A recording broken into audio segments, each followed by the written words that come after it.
હું બિલકુલ અલગ વાત કરું છું. તમને એવું થાય કે એની મમ્મી કેમ જોતી નથી? રોજ એ ફ્લો જોવો પડે ને તો એની મમ્મી જીવી જ ના શકે.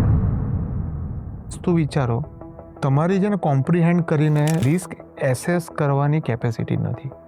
આજે તમે છે ને કેટલાક વસ્તુ એટલે નથી કરતા કારણ કે એનો જે નેગેટિવ સિનારિયો છે ને વિચારવાની તમારી કેપેસિટી જ નથી.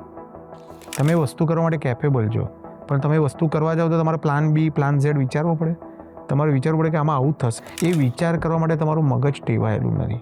મેં તો છે ને સાયકોલોજીકલી કેવું જોયું છે, હું બિલકુલ અલગ વાત કરું છું. તમને ખબર પડે કે આટલી બધી ઓબ્વિયસ છે.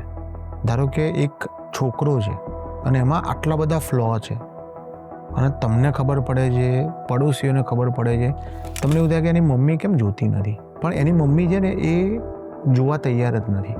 એની મમ્મી એવું નથી કે એની મમ્મીને ખબર છે અને એ આંખ આડા કાન કરે છે. એને દેખાતું જ નથી. એને કેમ નથી દેખાતું? પ્રેમને કારણે નહીં. રોજ એ ફ્લો જોવો પડે ને તો એની મમ્મી જીવી જ ના શકે. સો એ તૈયાર જ નથી સાયકોલોજીકલી એક્સેપ્ટ કરવા માટે કે તમારા માટે બહુ ઇઝી છે એઝ અ થર્ડ પર્સન કે આ ફ્લો છે અને આ છોકરો છે અને આ માં છે.